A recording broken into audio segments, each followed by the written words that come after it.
আসসালামু আলাইকুম রহমতুল্লাহি বারাকাতু। ডিয়ার স্টুডেন্টস, আমরা এখন সলভ করব রাজশাহী বোর্ড 2025 সালের রাইট ফর্ম অফ ভার্বস। ওকে, তো মোটামুটিভাবে হার্ড। আমি যে কোয়েশ্চেনগুলো দেখেছি ঢাকা বোর্ড বলো, চিটাগাং বোর্ড বলো, এর মধ্যে এটা একটু হার্ড। সো কিছু রুলস আমরা অবশ্যই আগে আলোচনা করে নিব। রুলসগুলো হচ্ছে, তোমরা অনেকে জানো বি ভার্ব। বি যদি কোনো জায়গায় ব্র্যাকেটের মধ্যে শুধু বি থাকে, তাহলে আমাদেরকে ধরে নিতে হবে এই বি নিজে বি হতে পারে, অথবা am is are was were থেকে হতে পারে, অথবা বি এর কন্টিনিউয়াস ফর্ম বা participle form be plus ING হতে পারে, অথবা বি এর পাস্ট পার্টিসিপল ফর্ম বিন হতে পারে। এইগুলো মাথায় রাখতে হবে। ওকে, তারপরে সিম্পল সেন্টেন্সে দুটি ভার্ব থাকলে ব্র্যাকেটের ভার্বের সাথে আইএনজি হয়। এটা খুবই খুবই ইম্পর্টেন্ট একটা রুলস। এটা আমরা অনেকেই বুঝি না, বা শুধুমাত্র পড়ে যাই গাইড থেকে, আমরা বুঝি না। এটা আমি একটু বুঝিয়ে দিই। সেন্টেন্স মোটামুটি তিন প্রকার গঠনগত দিক দিয়ে: সিম্পল, কমপ্লেক্স, কম্পাউন্ড। কম্পাউন্ড আগে চিনে নাও। কম্পাউন্ড হচ্ছে তোমার সেখানে অর থাকবে, এন্ড থাকবে, বার থাকবে। কমপ্লেক্স কোনগুলো? যেগুলোতে হচ্ছে তোমার হুয়েন থাকবে, হুইচ থাকবে, বা এরকম বিকজ এরকম কিছু থাকবে, সেগুলো হচ্ছে কমপ্লেক্স। আর সিম্পল কি? যেখানে এরকম কিছুই থাকবে না, অর এন্ড বাট দিয়ে আলাদা কোনো সেন্টেন্স থাকবে না, হুয়েন হুইচ হোয়ার বা এগুলা দিয়ে কোনো কি থাকবে না, আলাদা কোনো সেন্টেন্স থাকবে না। মেন কথা হচ্ছে, আমি সেন্টেন্স বলতেছি সহজ করে বোঝানোর জন্য। মেন কথা হচ্ছে ক্লোজ। হ্যাঁ, সিম্পল, কমপ্লেক্স, কম্পাউন্ড খুব ভালো করে বুঝতে হলে তোমার ক্লোজ সম্পর্কে আইডিয়া থাকতে হবে। ওকে, যেহেতু তোমাদের অনেকেরই আইডিয়া নাই, সেক্ষেত্রে আমরা ক্লোজ না বলে সেন্টেন্সই বলতেছি। এখন দেখো তাহলে কি হবে। সিম্পল সেন্টেন্সে এরকম কিছুই থাকবে না, শুধুমাত্র একটাই ক্লোজ থাকবে। ক্লোজটা হচ্ছে প্রিন্সিপাল ক্লোজ। সাবজেক্ট থাকতে পারে একাধিক, doesn't matter, I and he. মাথায় রাখতে হবে এন্ড দিয়ে অন্য একটি সাবজেক্ট থাকতে পারে, বাট নট অন্য একটি সেন্টেন্স বা অন্য একটি ক্লোজ। তো যদি এরকম হয়, তাহলে আমরা খেয়াল করব ব্র্যাকেটের যে ভার্ব থাকবে তার সাথে আইএনজি বসবে। যেমন আই সো হিম গো, আমি তাকে দেখলাম, গো। এখন আমি কি করব? আমি এখানে জিও প্লাস আইএনজি দিয়ে দিব। তাহলে আই সো হিম গোয়িং, আমি তাকে যেতে দেখলাম। হি কেম হোম স্মাইল, হি কেম হোম একটা ভার্ব আছে, আরেকটা ভার্ব আছে। দুইটা ভার্ব থাকলে তাহলে সো একটা ভার্ব, এজন্য আমরা গো প্লাস আইএনজি দিয়েছি। কেম আরেকটা ভার্ব, এজন্য কি করব? স্মাইলের সাথে আমরা আইএনজি দিব। তাহলে এটা হবে আই সো হিম গোয়িং, আর এটা হবে যে হি কেম হোম স্মাইলিং।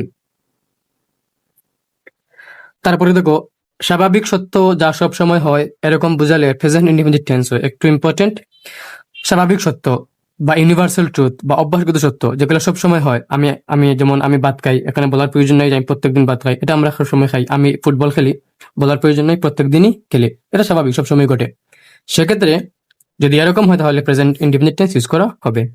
যেমন দেখো, change, be, the order of nature. Change হচ্ছে পরিবর্তন। বারের মধ্যে এখানে বি দেওয়া আছে, তোমাদেরকে বলছিলাম বি মানে এমিজার এইগুলা। তাহলে চেঞ্জ, এখানে কিছু একটা বসবে। দি অর্ডার, অর্ডার শব্দের বাংলা অর্থ হচ্ছে হুকুম, অফ নেচার। এখানে হুকুম হবে না, এখানে হবে যে নিয়ম। তাহলে change dash the order of nature, পরিবর্তন হচ্ছে প্রকৃতির নিয়ম। তাহলে আমরা কি দিব? এখানে চেঞ্জ তারপরে সিঙ্গুলার নাম্বার আমরা দিব ইজ। তাহলে change is the order of nature, পরিবর্তন হচ্ছে প্রকৃতির নিয়ম। ওকে, তারপর দেখো, nothing remain new for ever, কোনো কিছুই চিরকাল নতুন থাকে না। কোনো কিছুই চিরকাল নতুন থাকে না। আচ্ছা, এটা কিভাবে আমি বুঝলাম যে এটা স্বাভাবিক সত্য? পরিবর্তনটা হচ্ছে প্রকৃতির নিয়ম, এটা ঘটবেই, আজকেও ঘটতে পারে, অতীতেও ঘটে এসেছে, সামনেও ঘটবে। সেক্ষেত্রে বলার প্রয়োজন নাই যে পরিবর্তনটা সামনে ঘটবে বা পরিবর্তনটা আগে ঘটে গেছে, এটা নর্মালি হয়। সেমভাবে দেখো, nothing remain new for ever, কোনো কিছুই চিরকাল নতুন থাকে না। আচ্ছা, এই যে নতুন থাকে না, এর মানে কি? পরিবর্তন হয়। পরিবর্তন হয় জিনিসটা তো আমরা আগে পড়ে আসলাম, পরিবর্তন সবসময় হয়। তাহলে এটাও কি? এটাও একটা স্বাভাবিক সত্য বা জেনারেল ট্রুথ। সেক্ষেত্রে আমরা কি করবো? প্রেজেন্ট ইনডিফিনিট টেন্স ইউজ করবো। এখন দেখো, nothing, anything, everything, nobody, everybody, anybody, none, anyone, etcetera, এই সকল যত ওয়ার্ড আছে, নোবডি, এভরিবডি, এগুলো হচ্ছে প্রত্যেকটা সিঙ্গুলার। সবগুলো হচ্ছে সিঙ্গুলার। দেখে মনে হতে পারে যে নোবডি দ্বারা তো বোঝানো হচ্ছে কাউকে না, তাহলে কাউকে নার মধ্যে তো একজন না, না, নির্দিষ্ট করে কাউকে বোঝাচ্ছে না, বাট এগুলো এক বচন। হ্যাঁ, এগুলো হচ্ছে ইংরেজিতে এক বচন ইউজ করা হয়। সেজন্য আমরা মনে রাখবো নাথিং বা এই যে everything, anything, nobody, somebody, anybody, সবগুলোই হচ্ছে তোমার কি সামবডি ইভেন, এগুলো হচ্ছে এক বচন। সেক্ষেত্রে এদের সাথে কী করতে হবে? যদি সাবজেক্ট সিঙ্গুলার, কী করতে হবে? ভার্বকে সিঙ্গুলার রাখতে হবে। এখন দেখো, nothing remain new for ever, কোনো কিছুই চিরকাল নতুন থাকে না।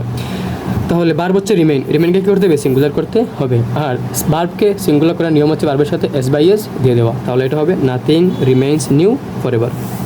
তারপরে যেটা ইম্পর্টেন্ট সেটা হচ্ছে প্যাসিভ ভয়েস হলে ভার্বের বি3 পাস্ট পার্টিসিপল হয়, এরকম একটা রুলস থেকে 2টা বা 3টা অবশ্যই প্রত্যেকটা তোমার হচ্ছে যে রাইট ফর্ম ভার্বসে থাকবে।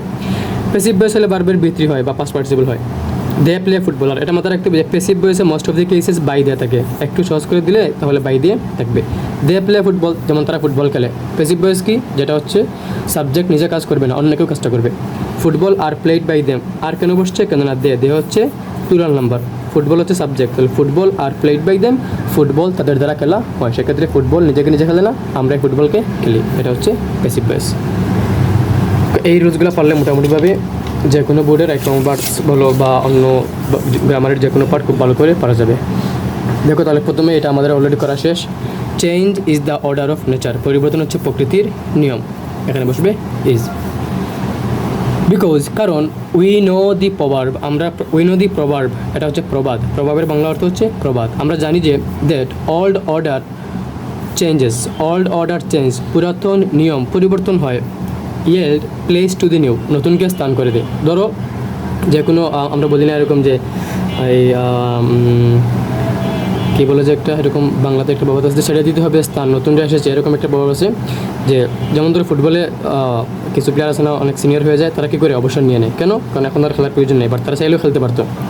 বিষয়টা কীরকম, বিষয়টা হচ্ছে টিমে হয়তো বা খুব ভালো ইয়ঙ্গার প্লেয়ার চলে আসতেছে, সেক্ষেত্রে কী করতে হবে, তাদেরকে প্লেস দিয়ে দিতে হবে। সেইমভাবে এটা প্রকৃতিতে হয়, চেঞ্জ ঘটে। তাহলে old order change yield place to the new, এটা হচ্ছে একটা সিম্পল সেন্টেন্স। কীভাবে দেখো, ওল্ড অর্ডার চেঞ্জ, এখানে একটা ভার্ব আছে আর আরেকটা ভার্ব হচ্ছে ইয়েল্ড, তাহলে আমরা কী করবো, এখানে একটা আইএনজি দিয়ে দিব, এটা হবে তাহলে yielding.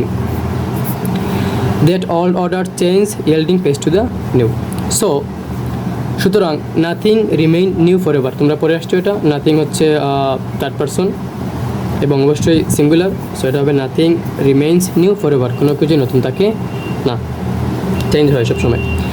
The same we notice in entertainment also, the same, এই সেম জিনিসটাই উই নোটিস আমরা লক্ষ্য করি, এন্টারটেনমেন্ট অলসো বিনোদনের ক্ষেত্রেও। কীভাবে লক্ষ্য করি আমরা সামনে জানবো, জাস্ট এটা আপাতত দেখে নাও। The same we notice in entertainment, তার মানে হচ্ছে এই সেম বিষয়টাও কী করি আমরা বিনোদনের ক্ষেত্রেও লক্ষ্য করি, তাহলে আমরা লক্ষ্য করি সবসময় করি, এটাও একটা কি সাধারণ সত্য। সেক্ষেত্রে কী বসবে, নোটিসই বসবে, কেননা উই হচ্ছে উই হচ্ছে ফার্স্ট পারসন এবং প্লুরাল নাম্বার, সেক্ষেত্রে আমরা কী করবো না, ভার্বের সাথে এস বাই এস দিব না, সো এটা নোটিসই হবে, we notice in entertainment also. Old and traditional forms, পুরাতন এবং ঐতিহ্যবাহী যেগুলো আছে ফর্মসগুলো, change and modify by new and modern forms of entertainment. কীভাবে বুঝবে, এটা প্যাসিভ বাই দেওয়া আছে, বাই মানে কি, এটা হচ্ছে প্যাসিভ। আর প্যাসিভ বলে কী করবো আমরা, ভার্বের পাস্ট পার্টিসিপল করবো, সামনে সাবজেক্ট অনুযায়ী এম ইজার ওয়াজার থেকে যেকোনো একটা নিয়ে নিব। যেহেতু ওল্ড অ্যান্ড ট্র্যাডিশন এন্ড দ্বারা যুক্ত দুইটা ডিফারেন্ট সাবজেক্ট, তাহলে এগুলো কি প্লুরাল নাম্বার, তাহলে এখানে হবে আর changed,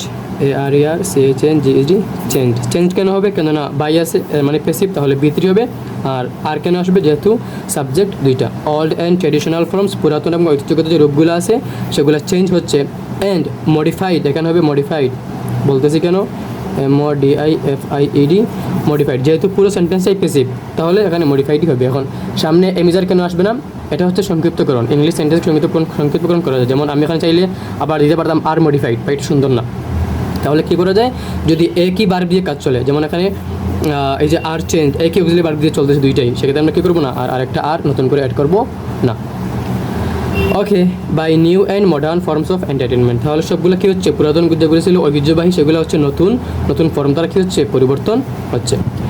many of them exist any longer, many of them, যে নাম্বার হচ্ছে এক্সিস্ট এনি লঙ্গার টার্মটার বাংলা অর্থ হচ্ছে আর নেই, এনি লঙ্গার মানে কি এখন আর নেই, আগে ছিল, তাহলে এই সেন্টেন্সটা বাংলা অর্থ হচ্ছে মেনি অফ দেম, তাদের অনেকেই, কোনগুলো, এই যে এন্টারটেনমেন্ট যেগুলো ছিল ওল্ড অ্যান্ড ট্র্যাডিশনাল, আমাদের কিছু ফর্ম ছিল, যেমন সামনে পাবো আমরা কিছু গান টান হয়তো, তো যেগুলো ওল্ড গান সেগুলো বর্তমানে আর নাই, এখন হচ্ছে যে অনেক আধুনিক গান চলে আসছে, যাই বলো entertainment, many of them exist any longer, তাহলে মেনি অফ দেম তাদের অনেকেই এখন আর নাই, তাহলে কী করবো, মানে এখানে নেগেটিভ একটা অর্থ দিচ্ছে, সেক্ষেত্রে আমরা ইউজ করবো এখানে don't exist, many of them don't বা ডু নট, যাই লিখো, many of them do not কেননা মেনি অফ দেম তাদের অনেকেই, সাবজেক্ট হচ্ছে প্লুরাল, সেক্ষেত্রে ডাজন্ট তো আমরা দিবই না, তাহলে ডোন্ট দিব, কেননা ডিডন্ট হচ্ছে পাস্ট ফর্ম।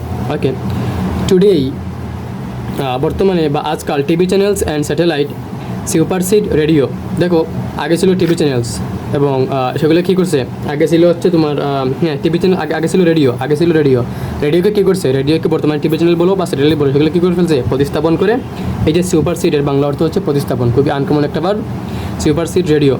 তো বাংলাটা হচ্ছে এরকম যে আজকাল টিভি চ্যানেল এবং স্যাটেলাইট রেডিওকে প্রতিস্থাপন করেছে। তো প্রতিস্থাপন করেছে, তোমরা একটু ভালো করে খেয়াল করো, টেন্স খুব ভালো করে পারতে হবে। করেছে, গিয়েছে, খেলেছে, এসেছে, এই সকল টার্ম হলে সেটা হয় প্রেজেন্ট পারফেক্ট টেন্স। যদি হয়তো এরকম যে খেয়েছিল, খেলেছিল, গিয়েছিল, এসেছিল, তাহলে হয়তো পাস্ট টেন্স। তো প্রেজেন্ট পারফেক্ট টেন্স হলে আমরা কী করি, হ্যাভ, হ্যাজ, হেড নিয়ে আসি। সরি, প্রেজেন্ট হলে আমরা হ্যাভ আর হ্যাজ নেই। সেক্ষেত্রে হ্যাজ কখন নেই, যখন subject third person singular number হয়। যেহেতু এই সেন্টেন্সে বাংলা অর্থ হচ্ছে এরকম যে আজকাল টিভি চ্যানেল এবং স্যাটেলাইট রেডিওকে প্রতিস্থাপন করেছে, তার মানে এটা হচ্ছে প্রেজেন্ট পারফেক্টের সেন্সে আছে। কীভাবে পারফেক্ট, কীভাবে একটু বুঝিয়ে দিই। যদি এরকম হয় যে কোনো একটা কাজ অতীতকালে ঘটেছে আর বর্তমানেও ফলাফল আছে, তাহলে আজকাল বলতে শুধুমাত্র আজকেই না, কয়েকদিন আগ থেকে কী হয়েছে, টিভি চ্যানেলগুলো, স্যাটেলাইটগুলো কী করছে, রেডিওকে প্রতিস্থাপন করা শুরু করছে, তাহলে এখনও পর্যন্ত চলতেছে, ফলাফল এখনও কি বিদ্যমান। সেক্ষেত্রে হয় প্রেজেন্ট পারফেক্ট টেন্স। আর প্রেজেন্ট পারফেক্ট টেন্সে থাকে হ্যাভ অথবা হ্যাজ। এখানে আমরা হ্যাজ নিব না, কেননা সাবজেক্ট দুইটা, TV channels and satellite. TV channels অনেকগুলো চ্যানেল, সেক্ষেত্রে আসবে হ্যাভ সুপারসিড, HAVE। তো TV channels and satellite have supersede radio. Similarly একইভাবে band and pop music replace our popular all songs. আমাদের অনেক আগের যে গানগুলো ছিল সেগুলো কিন্তু এখন আর নাই, এখন পপ মিউজিক চলে আসছে বা ভিন্ন ভিন্ন ব্যান্ড চলে আসছে। সেক্ষেত্রে এটার বাংলা অর্থ হচ্ছে একইভাবে ব্যান্ড এবং পপ মিউজিকগুলো আমাদের পুরাতন গানগুলোকে প্রতিস্থাপন করেছে। এই যে করেছে, এসেছে, গিয়েছে, খেলেছে, এগুলো হচ্ছে প্রেজেন্ট পারফেক্ট টেন্সের সেন্স। সেক্ষেত্রে আমরা কী করবো, হ্যাভ হ্যাজ তারপরে B3 দিব। আচ্ছা, এটা হবে supersede, have supersede, ঠিক আছে, এটা সমস্যা নেই, এটাই B3 হয়ে গেছে। DE have superseded radio. Similarly band and pop music have replaced, B3 হবে, হ্যাভ রিপ্লেসড, REPLACED, রিপ্লেসড, সামনে আসবে হ্যাভ কেন আসবে, কেন subject plural, have replaced our popular all songs. Football loss its appeal day by day. দেখো, day by day football তার কী হারাচ্ছে, ফুটবল তার গ্রহণযোগ্যতা হারাচ্ছে। তো এই যে হারাচ্ছে, এটা কীভাবে হয়, কন্টিনিউয়াস, হারিয়েছে না বা হারাবেও না, হারাচ্ছে মানে আস্তে আস্তে হারাচ্ছে। ডে বাই ডে এগুলো হচ্ছে কন্টিনিউয়াস সেন্স। কন্টিনিউয়াস মানে কি, B1 + ING। তাহলে ফুটবল যেহেতু তার person singular number, football is losing its appeal day by day. Cricket and other games, ঠিক এই সময় কী হচ্ছে, ক্রিকেট এবং অন্যান্য গেমগুলো অনেক জনপ্রিয় হয়ে যাচ্ছে। তাহলে এটা হবে cricket and other games become more and more popular. এখানে আর বলার প্রয়োজন নেই ডে বাই ডে। এগুলো হচ্ছে একটু ভালো করে নিচ থেকে বুঝে নিতে হবে। একটা ক্লু দেওয়া থাকলে আর অনেকগুলো ক্লু দেওয়ার প্রয়োজন নাই। সো যেহেতু ফুটবল দিন দিন তার গ্রহণযোগ্যতা হারাচ্ছে বা জনপ্রিয়তা হারাচ্ছে, সেক্ষেত্রে আমরা কী করবো, ঠিক একই সময় ক্রিকেট এবং অন্যান্য গেমগুলো কী করতেছে, তাদের জনপ্রিয়তা বৃদ্ধি করতেছে। সেক্ষেত্রে একই সেন্সে আমরা কন্টিনিউয়াস দিয়ে দিব, cricket and other games are becoming more and more popular. Our idea about the popularity of entertainment also change. আমাদেরও কী হয়েছে, আমাদেরও আইডিয়া মানে আমাদের জ্ঞান বলো, আমাদের জ্ঞান, our idea about the popularity of entertainment, বিনোদনের যে পপুলারিটি ছিল, একটা জনপ্রিয়তা আছে, সেটা কী হচ্ছে, আমাদেরও পরিবর্তন হয়েছে, আমাদেরও পরিবর্তন হচ্ছে না, আমাদের পরিবর্তন হয়েছে। আমরা এভাবেই বলি যে আমাদেরও টেস্ট বদলেছে, আমাদেরও চাহিদা পাল্টে গেছে, বলি না আমাদের চাহিদা পাল্টাচ্ছে, আমাদেরও চাহিদা পাল্টে গেছে। আমরা এখন আর ওই যে পুরাতনগুলো দেখে আমাদের হচ্ছে যে ধরো ভালো লাগে না, আমরা নতুন কিছু চাই। সেক্ষেত্রে এই যে সেমভাবে আমাদেরও আইডিয়া বা আমাদের ধারণা বদলেছে, এটাও কি একটা কন্টিনিউয়াস পারফেক্ট সেন্স। আমরা দিব our idea about the popularity of entertainment also has changed. Has কেন দিব, কেন হচ্ছে পপুলারিটি অফ এন্টারটেনমেন্ট, বিনোদনের সাবজেক্ট হচ্ছে এখানে বিনোদন, has changed. We have started, আমরাও শুরু করে দিয়েছি, look upon our forms of all life in a new way and get habituated to it. Habituate মানে অভ্যস্ত, আমরাও কী হয়ে যাচ্ছি, আমরাও দিন দিন অভ্যস্ত হয়ে যাচ্ছি। সো উই হ্যাভ স্টার্টেড, আমরা শুরু করেছি, লুক। তোমাদেরকে বলছিলাম সিম্পল সেন্টেন্সে কী হয়, সিম্পল সেন্টেন্সে এই একটা বার থাকলে একটা বার ব্র্যাকেটের বার সাথে ING বসে, তাহলে এটা হবে উই হ্যাভ স্টার্টেড লুকিং। কেন হবে, এটা হচ্ছে একটা সিম্পল সেন্টেন্স। কীভাবে, কেননা এখানে কোনো ধরনের কি নাই, হু, হুইচ, হোয়াট নাই, অ্যান্ড অর দিয়ে আলাদা কোনো স্টেটমেন্ট নাই, সেক্ষেত্রে এটা একটা simple sentence. So we have started looking upon our forms of all life in a new way and getting habituated to it, অথবা অ্যান্ড টু গেট দিলেও হবে, সমস্যা নেই। তো এটা মোটামুটি হার্ড ছিল। এই হচ্ছে তোমাদের সলভ, তোমরা আশা করি বুঝতে পারছো। ধন্যবাদ।